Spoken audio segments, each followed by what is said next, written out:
आज से पहले ऐसा कम देखने को मिलता था कि देश के प्रधानमंत्री इतना ज्यादा प्रचार करेंगे, इतने ज्यादा समय दे पाएंगे।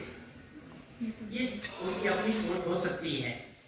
चुनाव वैसे ये राज्यों की भाजपा सरकार और कांग्रेस की जो राज्य सरकार थी उनके बीच होना था और प्रदेश की जनता ने ये तय करना था कि पिछले 5 सालों में उन्होंने 2017 में जो सरकार चुनी थी वो उनके वादों पे, उनके इरादों पे कितनी खरी उतरी और उनका ये रिपोर्ट कार्ड बनाने का समय। ये आज 5 साल बाद आप कहाँ पर हैं और आपने केंद्रीय वर्गों से जो वादे किए थे वो कहाँ पर हैं।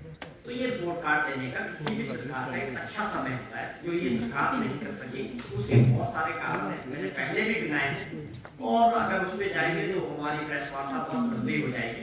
आज का जो मुख्य मुद्दे हमारे पास 2 थे। पहला मुद्दा था कि देश के प्रधानमंत्री जी कल कांगड़ा में, वो वैसे हिमाचल से बड़ा पर्सनल नाता हर बार जो होते हैं कि मेरा बड़ा देश जो है इस राज्य का जो चुनाव है उसको प्रधानमंत्री जी के फेस पे चुनाव को लेना चाहे। कहने का मतलब है कि मुद्दे क्या होंगे। पूरा प्रयास अंतिम चरण में जो दिखा, जो राष्ट्रीय स्तर के नेता भाजपा के हिमाचल प्रदेश में प्रचार के लिए आए, चाहे वो होम मिनिस्टर साहब थे, चाहे डिफेंस मिनिस्टर साहब थे, चाहे योगी जी थे, चाहे खुद प्रधानमंत्री, पूरा प्रयास रहा। जो आप भी देखेंगे, आप लोग तो हमसे बेहतर समझते हैं कि पूरा प्रयास था कि इस चुनाव के जो मुद्दे हैं वो राष्ट्रीय हो जाए। राष्ट्र सुरक्षा, भारत माता की जय, राम मंदिर, ऐसा प्रयास मुझे लगता है भाजपा के लीडरशिप ने किया। जबकि मैं दावे के साथ कह सकता हूँ कि हिमाचल प्रदेश के जो लोग हैं और मतदाता है वो इस चुनाव को लोकल मुद्दों, रीजनल मुद्दों में और राज्यों के मुद्दों में चाह रहे थे कि यह चुनाव आगे बढ़े। उनकी समस्याएं क्या है, इस राज्य में रहने वाले लोगों के रीजनल मुद्दे क्या है, उस पर ये चुनाव आगे जाना चाहिए था। कांग्रेस भी यही चाहती थी और प्रदेश की जनता भी यही चाहती थी, लेकिन भाजपा की मजबूरी थी। वो चेहरा आदरणीय मोदी जी को बनाना चाह रहे थे और मुद्दे राष्ट्रीय स्तर के हिमाचल में लाना चाह रहे थे। मैं समझता हूँ वो एक बौखलाहट थी। उनके पास जो सर्वे थे जिसमें ये सरकार द्वारा बीट नहीं हो रही थी, वो मजबूरी मुझे सबसे बड़ी लगती है। तो उन्होंने अपनी स्ट्रेटेजी जो है चेंज की। ये बात स्वाभाविक है, राष्ट्रीय स्तर के मुद्दे भी हमारे मुद्दे, लेकिन उसका समय आना 2024 में हम राष्ट्रीय स्तर के मुद्दों पे बात करेंगे, क्योंकि वो चुनाव हमारे देश का चुनाव होगा। आज का जो चुनाव था ये हिमाचल प्रदेश का चुनाव।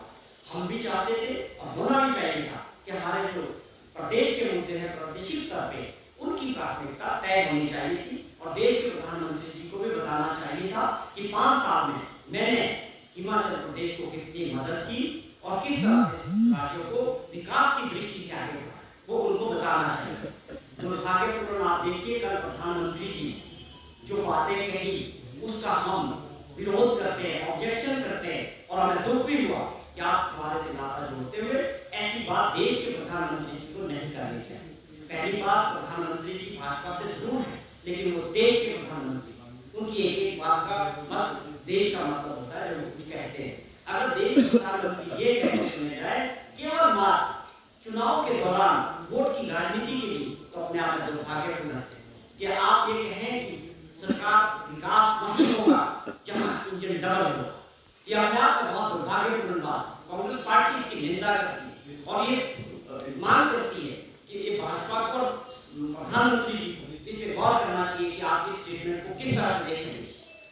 हम जो जिस सिस्टम में रहते हैं, हमारा जो ढांचा है संघीय ढांचा, फेडरल सिस्टम है हिंदुस्तान में, जिसमें सरकारें होगी, राज्य सरकारें भी होगी और भारत सरकार भी होगी, उनकी अपनी अपनी ऑटोनॉमी होगी, अपनी अपनी पावरें हैं। बिल्कुल साफ तौर पे कॉन्स्टिट्यूशन में ये बातें तय की गई। हमें दुख हुआ इस बात का कल जिस तरह से वोट की राजनीति के लिए प्रधानमंत्री जी ने साफ तौर पे कहा अगर सरकार वही होगी जो दिल्ली में होगी तभी विकास होगा। आप इसको समझे, इसकी गंभीरता से समझे। क्या जब से देश बना, जब से हमारा कॉन्स्टिट्यूशन बना, क्या हमारे देश में अलग अलग सरकारें नहीं रही? कांग्रेस के टाइम में क्या राज्यों में, दूसरे प्रांतों में दूसरे दलों की सरकारें नहीं रही? बहुत सारी जगह है। लेकिन कभी ऐसा भेदभाव और ऐसी बात देश के प्रधानमंत्री ने की हो हमें कभी याद नहीं आता। आपको ये समझना पड़ेगा कि आप इनके प्रचारक जरूर हैं, स्टार प्रचारक, लेकिन आप देश के प्रधानमंत्री, हमारे प्रधानमंत्री, आपके मुंह से इस तरह की बात निकलना वोट की राजनीति के लिए सीधे तौर पे प्रधानमंत्री जी ने थ्रेट किया कि विकास कभी होगा अगर आप हमारी सरकार चुनेंगे हिमाचल प्रदेश में। ये अपने आप में शर्मसार करने वाला जो हमारा संघीय ढांचा है या जो हमारा डेमोक्रेटिक सिस्टम है, जो हमारा कॉन्स्टिट्यूशन है, ये सारी बातें उसके विपरीत है। हम इस बात की निंदा करते हैं। प्रधानमंत्री जी से ऐसी उम्मीद नहीं होनी चाहिए थी। और आज तक 75 साल के जो इतिहास है हमारा आजादी का, आज तक किसी भी देश में जब हमारा कोई भी प्रधानमंत्री किसी भी दल के रहे, ऐसी बात हमने कभी नहीं सुनी। विकास की दृष्टि से राज्यों को अपनी ताकतें हैं, अपनी पावर्स। आप अगर मदद करते हैं वो अलग बात है। जो आप कुछ भी सेंटर से जो मदद मिलती है वो एक राज्य का अधिकार होता है। विकास की दृष्टि से सारे देश का विकास करना आपका काम है। आप इस तरह नहीं बोल सकते कि आप मत वोट जो है हमारे इंडियन को दीजिए तभी इस प्रदेश का विकास हो। ये बड़ा दुर्भाग्यपूर्ण। पहला हमारा मुद्दा ये था। अब दूसरी बात पे मैं आना चाहूंगा कि माननीय प्रधानमंत्री जी ने हमारे प्रदेश के लोगों के साथ और प्रदेश के साथ बहुत बार अपना विशेष नाता जोड़ने का प्रयास किया। ये उनकी स्किल है कि अच्छा बोलते हैं, लोग उनको सुनते थे। अब शायद मुझे लगता है कि लोग कम सुनना शुरू हो गए, उसका असर कम होना शुरू हो गया। उसका कारण क्या है? कारण है कि ज्यादातर बातें देश के प्रधानमंत्री जी ने 2014 में जो देश के सामने और हमारे प्रदेश के सामने रखी, मैं कुछ चीजें उनमें से आपको याद दिलाना चाहता हूँ। 2014 में माननीय प्रधानमंत्री जी ने देश की जनता को बताया कि 15 करोड़ रुपया हर खाते में आया। क्या वो पैसा आया? कि काला धन हम 15 दिन में जितना भी विदेशों में काला धन है वो देश के अंदर वापस लाया जाएगा। क्या काला धन आया? 2 करोड़ जॉब जो है युवा साथियों को देश में मिलेंगे हर साल, क्या वो मिले? क्या अच्छे दिन आए किसी के देश में? आज बेरोजगारी और महंगाई से जो दिन आए हैं, इससे बुरे दिन हो नहीं सकते।